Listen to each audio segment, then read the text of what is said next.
Hi friends, welcome to something சமையல். இன்னைக்கு நம்ம சமையல்ல காலிஃப்ளவர் கிரேவி எப்படி பண்றதுன்னு பார்க்க போறோம். வாங்க எப்படி செய்யறதுன்னு பார்க்கலாம். அதுக்கு முன்னாடி நம்ம சேனலை சப்ஸ்கிரைப் பண்ணாதவங்க சப்ஸ்கிரைப் பண்ணிக்கங்க. அப்பதான் நான் போடுற வீடியோஸ் எல்லாம் உங்களுக்கு நோட்டிபிகேஷன்ல வரும். ஓகே फ्रेंड्स, வாங்க வீடியோக்குள்ள போலாம். காலிஃப்ளவர் கிரேவி பண்றதுக்கு நம்ம ஃபர்ஸ்ட் ஒரு பேஸ்ட் ரெடி பண்ண போறோம். அதுக்கு என்னென்ன பொருள் தேவைன்னு பார்த்துடலாம். ஃபர்ஸ்ட் நான் ஒரு பெரிய சைஸ் வெங்காயத்தை ரஃபா கட் பண்ணி வச்சிருக்கேன்.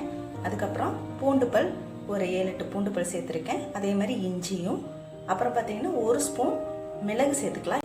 இதெல்லாம் நல்லா ஃபைன் பேஸ்ட்டாக நம்ம அரைச்சி எடுத்துக்கலாம். பாருங்கள், நம்ம பேஸ்ட் ரெடி ஆயிடுச்சு. இப்போ நான் ஒரு தக்காளி எடுத்திருக்கேன். அந்த தக்காளியை ரஃபாக கட் பண்ணி வச்சுருக்கேன். இதையும் நல்லா ஃபைன் பேஸ்ட்டாக அரைச்சி எடுத்துக்கலாம். இப்போ நம்ம கிரேவி பண்ணுறதுக்கு ஸ்டார்ட் பண்ணிடலாம். நான் அடுப்பில் கடாயை வச்சுட்டேன். பாத்திரம் நல்லா ஹீட் ஆயிடுச்சு. இப்போ நான் ஆயில் சேர்த்துக்கிறேன். இதில்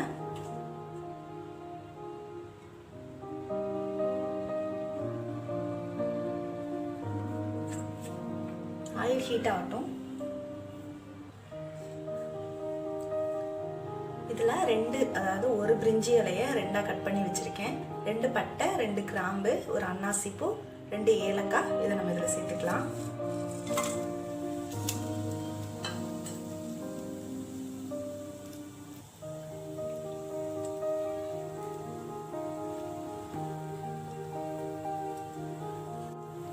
நான் அரைச்சி வச்சிருந்த வெங்காயம், இஞ்சி, பூண்டு நல்லதெல்லாம்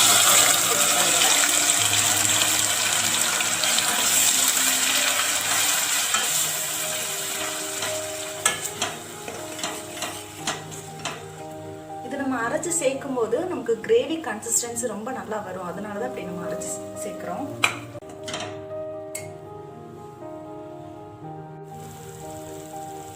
இப்போ நம்ம பேஸ்ட் நல்லா வதங்கிருச்சு. இந்த ஸ்டேஜில் நான் அரைச்சி வச்சிருக்க தக்காளி பேஸ்ட் இதில் சேர்த்துக்கிறேன். இதுவும் நல்லா வதங்கி எண்ணெய் தெரிஞ்சு வரட்டும்.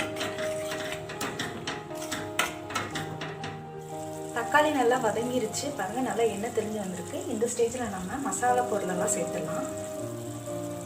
நான் ஒரு டேபிள் ஸ்பூன் கரம் மசாலா எடுத்திருக்கேன். அதை இதில் சேர்த்துக்கிறேன்.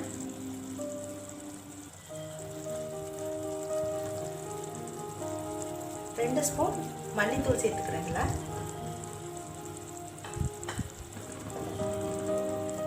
ஒரு ஸ்பூன் மிளகாய் தூள் சேர்த்துக்கலாம். நல்லா கலந்து விட்டுலாம்.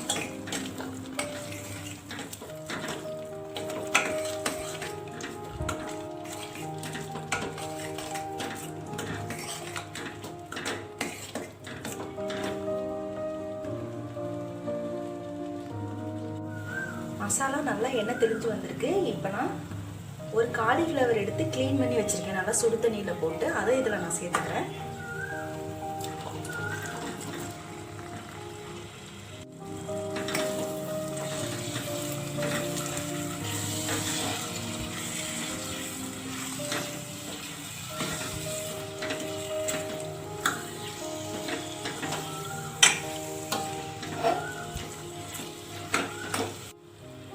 இதில் நம்ம தேவையான அளவு தண்ணி சேர்த்துக்கலாம்.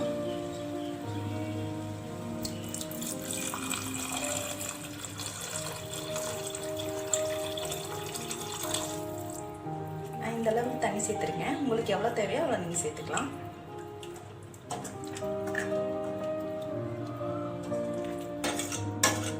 இப்போ நம்ம உப்பு சேர்த்து நல்லா கொதிக்க விட்டுடலாம்.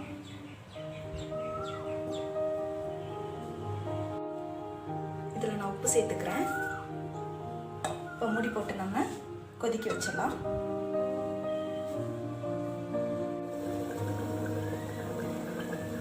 குழம்பு நல்லா கொதி வந்துடுச்சு. இப்போ நான் அரைச்சி வச்சிருக்கிற தேங்காயை இதில் சேர்த்துக்கிறேன்.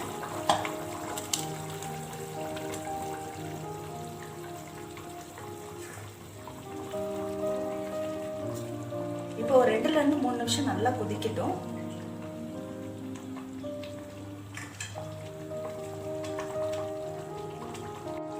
அவ்வளோதாங்க, நம்ம காலிஃப்ளவர் கிரேவி சூப்பராக ரெடி ஆயிடுச்சு. இந்த ஸ்டேஜில் நம்ம அடுப்பு ஆஃப் பண்ணிக்கலாம். மல்லித்தலை சேர்த்துடலாம்.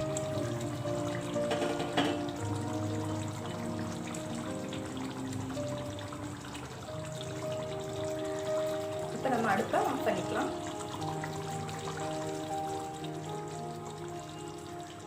ஓகே ஃப்ரெண்ட்ஸ், நம்மளோட காலிஃப்ளவர் கிரேவி சூப்பராக ரெடி ஆயிடுச்சு. இதை நீங்கள் சப்பாத்தி, இட்லி, தோசைக்கு சர்வ் பண்ணிக்கலாம். ரொம்ப டேஸ்ட்டாக இருக்கும். ஒன்ஸ் நீங்கள் வீட்டில் ட்ரை பண்ணி பாருங்கள். எப்படி வந்துச்சுன்னு சொல்லிட்டு கமெண்ட் செக்ஷனில் கமெண்ட் பண்ணுங்கள். ஓகே ஃப்ரெண்ட்ஸ், நெக்ஸ்ட் வீடியோவில் பார்க்கலாம். தேங்க்ஸ் ஃபார் வாட்சிங்.